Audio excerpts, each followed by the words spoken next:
ममता 1966 की भारतीय drama film है जो आशीष सेन द्वारा निर्देशित है। निहार रंजन गुप्ता और कृष्णा चंदन द्वारा लिखित है और राशन रोशन द्वारा संगीतबद्ध और मजरू सुल्तानपुरी द्वारा लिखित है। फिल्म में सुचित्रा सेन, अशोक कुमार और धर्मेंद्र है।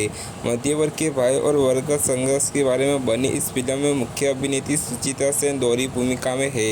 मोनीश रॉय एक अमीर परिवार से आता है और देवयानी से प्यार करता है जो एक गरीब परिवार से है। मोनीश उच्च अध्ययन के लिए विदेश यात्रा करना चाहता है और इसका वित्त पोषण उसका परिवार करेगा। उसे डर है कि अगर उसने देवयानी से शादी करने का इरादा जाहिर किया तो उसका परिवार देवयानी को स्वीकार नहीं करेगा और उसकी विदेश पढ़ाई का खर्च उठाने से इनकार कर देगा।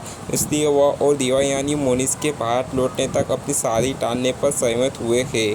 मोनीश के इंग्लैंड चले जाने के कुछ समय बाद ही देवयानी के पिता पर वित्तीय समस्या हावी हो गई है। वो पुराने ऋणों को चुकाने के लिए नए ऋण ले रहा है और इनमें अधिकांश नए ऋण एक निश्चय दखल से आए हैं जो खुद को देवयानी के पिता का मित्र और शुभचिंतक बताता है। रखालाला वास्तव में एक नीच और लपट आदमी है और उसकी नज़र सुंदर देवयानी पर है। सही समय पर रखल देवयानी के पिता के सामने अपना अनूठा प्रस्ताव रखता है। एक सरला और भोला भाला आदमी देवयानी के पिता सोचते हैं कि रखला से शादी करना देवयानी के लिए अच्छी बात होगी क्योंकि रखला एक अमीर आदमी है और देवयानी एक आरामदायक जीवन जिएगी। वह अपनी बेटी की शादी रखला से करने के लिए सहमत हो जाता है। भयभीत देवयानी अपने पिता से कहती है कि वह बिल्कुल भी शादी नहीं करना चाहती है बल्कि उनके साथ रहना चाहती है और बुढ़ापे में उनकी देखभाल करना चाहती है। इससे पिता के साथ बिल्कुल भी मतभेद नहीं हुआ और शादी की तारीखें तय हो गई है। हताशा देवयानी वित्तीय सहायता के लिए मोनीश की मां का पास भी जाती है लेकिन उसे मना कर दिया जाता है।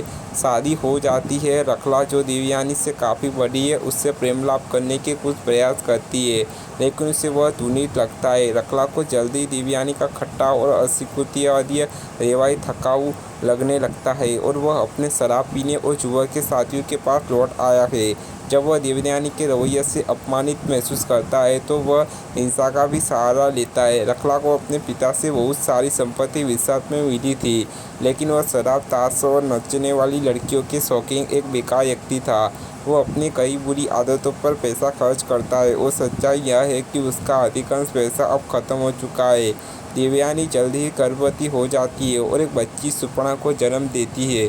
इसी समय देवयानी के पिता की मृत्यु हो गई है जिससे उसके पास मदद के लिए कहीं नहीं गया है। उसके पति को वेश्यालय में शराब के नशे में हुए झगड़े के बाद कुछ समय के लिए जेल में डाल दिया गया है और पता चला है कि उसका पैसा खत्म हो गया है। अपनी शादी और अपनी परिस्थितियों में नाखुश देवयानी भाग जाती है और एक पुरुष ग्राहक के लिए प्रदर्शन करने वाली देवदासी या मंदिर नर्तकिया बन जाती है। हालांकि रखला द्वारा उसका पता लगा लिया जाता है जो एक से अधिक अवसरों पर अपनी बेटी सुपर्णा का अपहरण करने का प्रयास करता है।